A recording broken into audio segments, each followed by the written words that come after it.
ఏమండి కన్యారాశి అండి? ఏమండి బాబు, ఈ కన్యారాశులు చాలా కోపం ఎక్కువండి బాబు. ఏమండి ఈ నెలలో ఈ సంవత్సరం అంతా కూడా అండి మన కన్యారాశులకి ఏప్రిల్ 13 తర్వాత రవి మేష రాశిలోకి వస్తున్నాడండి. ఏమండి బాబు, ఆ తర్వాత మనకి మన ఈ గురుడు అండి 14 మే తర్వాత అండి 2025 సంవత్సరంలో మిథునంలోకి వచ్చేస్తున్నాడండి, వృషభం నుంచి. ఆ తర్వాత అలా కర్కాటక సంచారం చేసి మళ్ళీ వెనక్కి వస్తాడు అనుకోండి. అలాగే ఈ కేతు ఉన్నాడు కదండి బాబు, కేతు సింహరాశిలోకి వెళ్ళిపోయాడు. అంటే మనకి ఈ కన్యారాశి వాళ్ళందరికి కూడానండి వ్యయగురుడు కదండి, అందువల్ల ఫారెన్ వెళ్ళిపోవడానికి బాగుంటుంది బాబు. అవును బాబు, కన్యారాశి వాళ్ళు చాలా మంచోళ్ళండి బాబు. అందుకన్నా ఇలా ఫారెన్ వెళ్ళిపోతారు. కాకపోతే అండి భర్తల వల్ల కొంచెం ప్రాబ్లంలు అండి, ఇబ్బందులు అండి. తులారాశి వాళ్ళు చేసుకున్న వాళ్ళు ఇంకా ఇబ్బంది పడిపోతున్నారండి అసలు. అలా కన్యారాశి వాళ్ళకి అండి ఉద్యోగాలు రావట్లేదు రావట్లేదు అనేవారండి, వరుసపెట్టి వచ్చినాయండి బాబు ఉద్యోగాలు అన్నీను. అలా అప్లై చేసిన వెంటనేనండి మళ్ళీను అందుకు అండ్ నొప్పులండి కొంచెం. ఏం నొప్పులు, నడువు నొప్పులు, వెన్నుముక్క నొప్పులు, ఈ నొప్పులండి మోకాలు నొప్పులు ఎక్కువ అయిపోయినాయండి బాబు. ఏమండి డాక్టర్ దగ్గరికి వెళ్ళారనుకోండి, ఏమంటారు డాక్టర్ గారు, మీ మొత్తం నడువు నొప్పి, బాడీ నొప్పి, అందుకని తినడం మానేయమంటాడండి బాబు. తినడం మానేస్తే ఎక్కడ మానేస్తారండి బాబు కన్యారాశులు. అవి లేస్తేనేమో ఆ బాడీ లావుకుంటే మోకాళ్ళ మీద పడిపోయి మోకాలు ఎరిగిపోయినాయి అంటారండి. తినడం మానేస్తే హాస్టల్లో ఉన్న పిల్లలకి ఎలా మానేస్తారండి తినడం? ఏమండి మీరే అర్థం చేసుకోండి. జొన్న రొట్టెలు ఎవడెత్తాడండి హాస్టల్లో ఉన్న వాళ్ళకే? అలాగండి సీత బాధ సీతకి, పీత బాధ పీతలకి అని చెప్పేసి ఈ కన్యారాశి వాళ్ళందరికీ ఇదేనండి. అండ్ ఇప్పుడు ఉద్యోగంలో ఉన్నాయండి, ఉద్యోగాల్లో జీతాలు పెరిగినాయండి, ఇంకేం కావాలండి మీకు? విదేశాలకు వెళ్ళాలనుకున్న వాళ్ళు విదేశాలు వెళ్ళిపోతున్నారండి. ఆల్రెడీ సగం మంది వెళ్ళిపోయారండి బాబు. అయితే అంటే ఇప్పుడు కన్యారాశి భార్యాభర్తల మధ్య ఇబ్బందులు ఉన్న వాళ్ళు ఉన్నారండి. అండ్ కోర్టు కేసుల్లో ఉన్నట్టు ఉన్నారు. కోర్టు కేసుల్లో బెంచ్ మీదకి ఇంకా రాలేదని బాధపడుతున్నారు అనుకోండి. వాళ్ళందరూ కూడా కొంచెం జాగ్రత్తగా చూసుకుంటారండి. ఈ సంవత్సరం వీళ్ళకి అనుకూలంగా జడ్జిమెంట్ వస్తుందండి బాబు.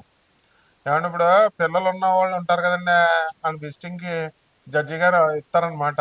అంటే మళ్ళీ నెక్స్ట్ టైంలో నెక్స్ట్ వారం, నెక్స్ట్ 15 రోజులకి జడ్జిమెంట్ ఇచ్చారనుకోండి. అలా కేసులు ఎక్కువ కన్యారాశిలో ఉన్నాయండి ఇప్పుడు ఈ సంవత్సరం అంతా కూడా.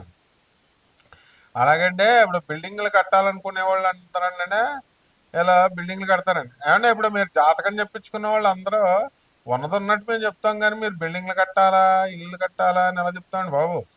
అందువల్ల ఇల్లులు కట్టేవాళ్ళు ఇల్లు కడతారు, యోగాల్లో ఉన్నవాళ్ళు. అలాగే స్థలాలు లేనటువంటి వాళ్ళంతా కూడా అంటే స్థలాలు తీసుకుంటారండి. అంతా బాగుంటుందండి. అంటే పిల్లలు వచ్చేసరికి అండి, చదువులు వచ్చేసరికి పిల్లలు కూడా చదువు చాలా బాగా చేసేస్తారండి బాబా.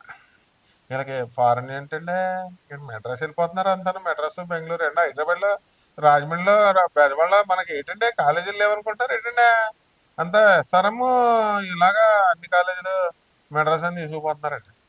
అంతా బాగుందండి, చదువు కూడా విద్యార్థులకి అన్నీ బాగుంటాయండి. అండ్ మీరు కూడా డబ్బు బాగా వెనకేసారండి. ఏమన్నా పిసినారు అయిపోయి పేదవాళ్ళకి దానం చేయకుండా ఉండకూడదండి, తప్పండి అది. ఆ? కాబట్టి మీరు పరిహారాలు ఏం చేసుకోవాలంటే అండి, పరిహారాలు కన్యారాశి వాళ్ళకి మనం చక్కగా కేతు అంటే చాదస్తం కొంచెం ఎక్కువైపోద్దండి. అందువల్ల కేతు జపం చేసుకోండి, కేతు స్తోత్రాలు చదువుకోండి. కేతువుకి కిలోం పావు ఉలవల్లంటే అన్ని రంగులు ఉన్నటువంటి వస్త్రాన్ని ఇచ్చి పేద బ్రాహ్మణులకి మీరు దానం చేయాలండి. సోమవారం నాడు ఉదయం 7 గంటలకల్లా దానం చేశారు. అలాగే అండి దశమహావిద్యల్లో ఒకటైనటువంటి ధూమావతి అమ్మవారు ఉంటుందండి. ఆ ధూమావతి అమ్మవారి యొక్క హోమాన్ని మీరు చేసుకోవాలండి. అలాగే గరిగ్గెట్టుతో గణపతి ఆరాధన చేసుకోవాలండి బాబు. ఈ రకంగా చేసుకుంటే బ్రహ్మాండంగా ఉంటుందండి. ఏమన్నా మమ్మల్ని అనక్కలేదు, మిమ్మల్ని ఎలా అన్నాం అలా అన్నామని. అలాగే మీరు కూడా సుత్తేసారు, పాయింట్ తక్కువ, ఇవన్నీ ఏమో అనకూడదండి. మాస్టర్ని అలా అనకూడదండి బాబు. శుభమస్తు. మనకు ఇప్పుడు మేష రాశి నుంచి మనం 12 రాశులు ఉన్నాయి కదండి. ఈ 12 రాశుల్లో ఏ రాశి వాళ్ళు ఎవరిని పెళ్లి చేసుకోవాలా, ఎవరిని పెళ్లి చేసుకుంటే బాగుంటుంది, ఎవరిని పెళ్లి చేసుకుంటే కొంచెం ఇబ్బందులు పడతాం, ఇలాంటివన్నీ మనం చూద్దామండి. ఇప్పుడు మేష రాశి వాళ్ళు మనం తీసుకున్నాం అనుకోండి బాబు, అప్పుడు మనకి స్వాతి నక్షత్రం పెళ్లి చేసుకున్నారు అనుకోండి బాబు, అందులో కొన్ని 3 నక్షత్రాలు ఉంటాయండి. మరి బ్రహ్మాండంగా ఉంటుందండి మేష రాశి వాళ్ళకి. మరి అదే విధంగా హస్త నక్షత్రాలను చేసుకున్నారనుకోండి, ఏమంటే చాలా ఇబ్బందులు అయిపోతాయండి. నేను చెప్పేది నిజమండి బాబు. కాబట్టి మేష రాశి వాళ్ళంతా కూడా మంచిగా ఉండాలంటే ఏమంటే ఇప్పుడు మీకు డౌట్ రావచ్చండి బాబు మీకు. ఏంటి ఏంట్రా బాబు, మరి అయిపోయిన పెళ్ళిళ్ళు అయిపోయిన వాళ్ళు ఉంటారు, మరి వాళ్ళ సంగతి ఏంటండి, మీకు రావచ్చండి. ఏమంటే అలాంటి వాళ్ళు కంగారు పడకండి, మరి బాగా సాఫీగా వెళ్ళిపోద్ది. ఏమంటే మీరు రోజు మనం దండం పెట్టుకోవాలండి. ఏమంటే అయిపోయిన పెళ్ళికి మనం ఏం చేయాలంటే అండి, సుబ్రహ్మణ్యేశ్వర స్వామి తెలుసు కదండి మనకి, ఓం శరవణ భవ మంత్రం చదువుకుంటే సరిపోద్దండి. అలాగే అండి వృషభ రాశిని తీసుకున్నాం అనుకోండి మనం, ఏమంటే ఈ వృషభ రాశి వాళ్ళకి బ్రహ్మాండంగా ఉంటుందండి. వృశ్చిక రాశి వాళ్ళతోనూ ఏమంటే బ్రహ్మాండం, కాపురం ఫస్ట్ క్లాస్ అండి. మళ్ళీను అందులో విశాఖ నక్షత్రం చేసుకున్నారనుకోండి, ఏమంటే అతుక్కుపోతారండి. అయస్కాంతం ఇనుముల కాపురాలు తెగ అతుక్కుపోతారు. ఇంక అసలు పెళ్ళం చెంగునెట్టేసుకొని వేసుకొని బజారు తీసుకెళ్ళిపోవచ్చండి. అంత బాగుంటుందండి బాబు. ఏమన్నా ఏమన్నా మిథున్ రాశి తీసుకున్నారనుకోండి, ఏమన్నా అసలు ఇప్పుడు మిథున్ రాశి అయిపోయి 14 ఆదాయం అండి బాబు. అసలు వాళ్ళ జోలికి వెళ్ళకూడదండి బాబు. చాలా డబ్బండి బాబు. అసలు ఇంక అసలు ఉక్కిరి బిక్కిరి అయిపోవడమే అండి అసలు. ఏమండి కాకపోతే అండి కొంచెం వ్యయం 2 ఉన్నాయండి. అంటే పిసినారోళ్ళు అయిపోతారండి మిథున రాశి వాళ్ళు. కాస్త ఏమన్నా కొంచెం చూడండి, మా పేదవాళ్ళ కాళ్ళకి సాయం చేస్తా. ఏమంటే ఇప్పుడు మనం కర్కాటక రాశికి వచ్చాం అనుకోండి, ఏమంటే కర్కాటక రాశి వాళ్ళకి ఇప్పుడు మనం మిథున రాశి వాళ్ళకి ఎవరు పెళ్లి చేయాలండి మరి మీరు? మిథున రాశి వాళ్ళకి వృషభ రాశి వాళ్ళని కూడా పెళ్లి చేసుకున్న వాళ్ళు బాగున్నారండి. ఏమంటే ఫస్ట్ క్లాస్ 3 కోట్ల బిల్డింగ్, రేంజ్ రోవర్ కారు కొనేసారండి. ఏమంటే మళ్ళీ ఇప్పుడు జస్ట్ మ్యారేజ్ అయ్యి ఇంకా పిల్ల 10th క్లాస్ రాలేదండి బాబు. ఆ పిల్ల మళ్ళీ మళ్ళీ 8 కోట్లు ఎట్టి ఇల్లు కొన్నారండి. మళ్ళీ 2 కోట్లు ఎట్టి బిల్డింగ్ కడతామని మా అన్నయ్య అన్నారండి. ఏమంటే ఇవన్నీ అనుభవపూర్వకంగా చెప్తామండి. ఏమంటే సరదాగా చెప్పమండి. ఏమంటే చాలా బాధ పెట్టేసాడండి మొన్న నన్ను ఒక ఆయన ఫోన్ చేసి, ఏమంటే మీ దాంట్లో సుత్తి ఎక్కువ ఉందండి, సరే పాయింట్ లేదండి అన్నాడు. అన్నాడండి అన్నగారు పాయింట్ అనడానికి ఇదేంటి అనుకున్నారండి బాబు? రాశి ఫలాలండి ఇదే వ్యక్తిగత జాతకం చూసుకోవాలి బ్రదరు. అంతేగాని మామూలు దానికి ఎలా అంటారంటండి.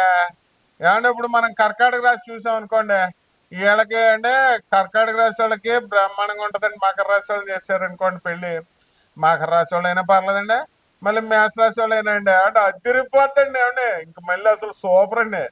ఏమంటే మన తూర్పుగోదావరి జిల్లా, పశ్చిమ గోదావరి జిల్లా ఎలా చేస్తామండి పెళ్ళిళ్ళు? ఏమన్నా మన ఊరోళ్ళు మన పక్కన 50 కిలోమీటర్ల దూరం అయితే చేస్తామండి. అంతేగాని ఓ పొలం అమెరికా ఇచ్చేవాళ్ళమండి. ఏమండి గవర్నమెంట్ జాబ్ లేదంటే లేదనేసి వాడమండి బాబు. ఉద్యోగం ఉన్నా సరే ఆస్తులు చూస్తామండి. ఆస్తులు అయితే నో అండి. అలాంటిది కాలం అంతా మారిపోయిందండి బాబు. ఎవరిష్టం వచ్చినట్టు వాళ్ళు చేసేసుకుంటున్నారండి బాబు. ఏమన్నా వాటి గురించి ఏమనకూడదండి బాబు. చాలా ఫీల్ అయిపోతున్నారండి. మీరు ఫీల్ అయిపోతుంది, నేను కూడా ఫీల్ అయిపోతానండి. ఆ తర్వాత అండి కర్కాటక రాశి వాళ్ళకి మనం శ్రవణ నక్షత్రం నుంచి పెళ్లి చేయొచ్చండి.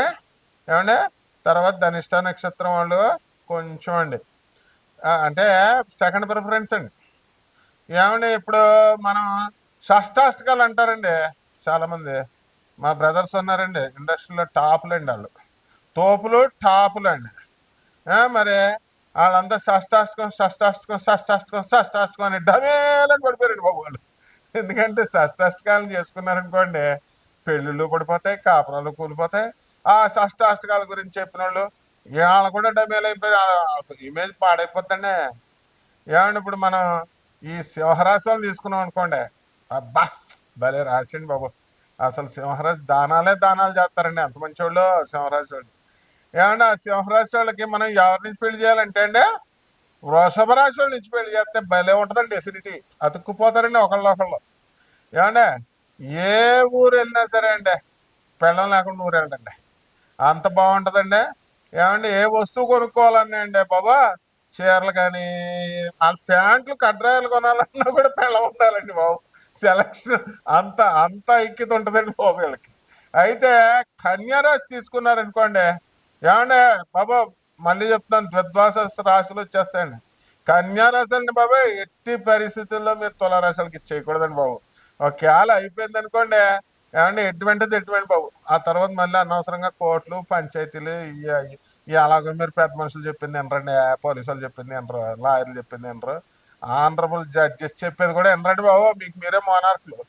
కాబట్టి కన్యారాశులు ఎవరిని చేసుకోవాలంటే అండి బాబా, మనం చక్కగా వృషభ రాశి వాళ్ళతో బాగుంటుందండి.